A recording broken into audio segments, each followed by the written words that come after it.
Mythologies from different cultures around the world, whether true or not, have some of the most fascinating and intriguing tales ever told, which is why people love them. On top of this, their depictions in pop culture has further increased everyone's interest, which is why there are now a lot of series that have adopted mythologies in their characters. However, not all of them are up to the mark, so today we're going to be counting down our picks for the top 10 TV series based on mythologies. So without wasting another moment, let's get started. Number 10. Cupid. We're going to start out with something a bit lighter, before we get into the show that heavily incorporate Norse and Greek mythology. I know what you're thinking now. Isn't Cupid a Roman god? Yes, but the 1998 television series Cupid is named after the Roman god of love who has a Greek equivalent named Eros, and so incorporates both Greek and Roman mythology. More specifically, the main character is a man who thinks he is Cupid, exiled from Mount Olympus by Zeus in a human form, and he must naturally assist 100 couples in finding love without the aid of his bow and arrow or any sort of supernatural intervention if he wants to reclaim access to his house. Number 9. Clash of the Gods.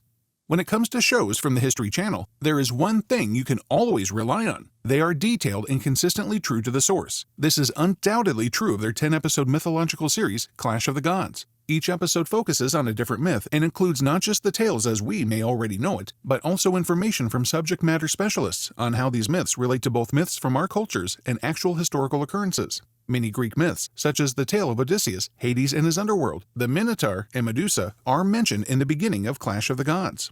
Number 8. Hercules. Now, there are two series of the same name that are on the spot here. Perhaps everyone's first introduction to Greek mythology as a child was the animated musical movie Hercules from 1997. The next year, Hercules, the animated series, was aired in syndication. And while we still got to see a lot of the characters from the film, like Phil, Hades, and his two demon goons, Pain and Panic, we also get to meet a ton of brand new ones. Hercules is still a teenage hero in training when the series begins. He manages to keep his uncle Hades away rather well, but he's still going through the stage of adolescence that we all enjoyed from the movie. Awkward and clumsy. The second is Hercules, The Legendary Journeys, which aired for more than 100 episodes over the course of 6 seasons. Did indeed follow Hercules on a number of legendary journeys with the assistance of his usual traveling companion, Iolaus, and Salmenius in the earlier seasons. Hercules defends each community in the series from wicked creatures, people, and occasionally even the gods, particularly his stepmother Hera, who did whatever she could to try and kill him. The tense bond Hercules has with Zeus, who he perceives as being uncaring, is another persistent subplot. Number 7. Vinland Saga. Well, this is the only anime on our list. Yes, despite being written entirely in Japanese, it still tells a compelling story based on Norse sagas. Vinland Saga is based on the same historical manga from Japan and is set in 11th century England when the Danes still ruled the country. The tale covers the ascent to power of King Canute the Great, with a second plot thread focusing on a character by the name of Thorfinn, who is seeking retribution from those who killed his father. With the first season wrapped with 24 episodes under its belt, a second season is currently in production. Number 6. Ragnarok.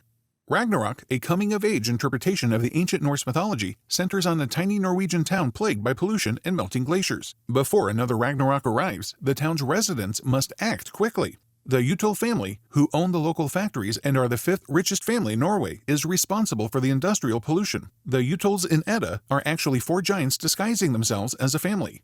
Magna, a young man who discovers that he is the incarnation of Thor, challenges them and starts the battle against those responsible for the planet's destruction. He is joined by other humans who represent other gods in the second season.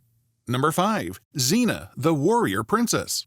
Xena appeared wherever Hercules did. She initially made an appearance as a recurrent character in Hercules, The Legendary Journeys, but because of how strong and popular she was, she ultimately got her own spin-off with herself as the lead character. The titular Xena is a legendary warrior with a troubling background. She is now working towards atonement by giving to people in need. Her adventures take her and her companion turned fellow fighter, Gabrielle, to places all over the world where they battle evil entities from diverse mythologies, despite the fact that they are largely set in ancient Greece. This would occasionally even put her at conflict with the gods, as well as several notable historical individuals like Julius Caesar. Number 4. Troy.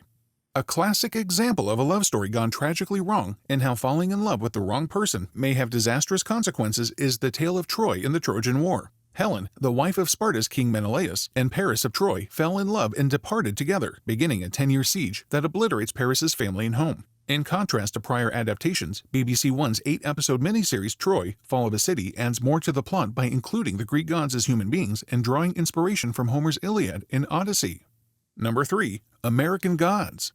Contrary to the American portion of its title, Stars' American Gods is an absolutely fascinating series that actually covers all the bases when it comes to mythology throughout the world. At the beginning of the story, Shadow Moon is introduced. He has recently been released from jail early so that he may attend his wife's burial. He meets a guy by the name of Mr. Wednesday, who offers him employment. This propels him into a magical realm where he finds himself in the midst of a burgeoning struggle between the old gods and the new gods, like technology, media, and globalization, which also includes deities from many other mythologies, such as Egyptian, Ghanaian, Hebrew, Irish, and Roman. Number 2. Blood of Zeus.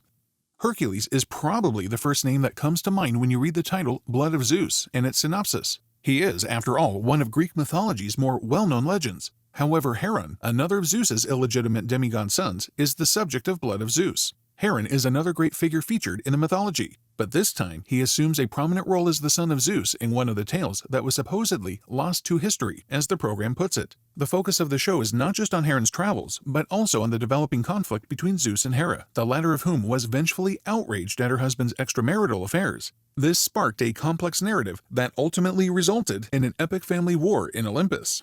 And number 1. Vikings.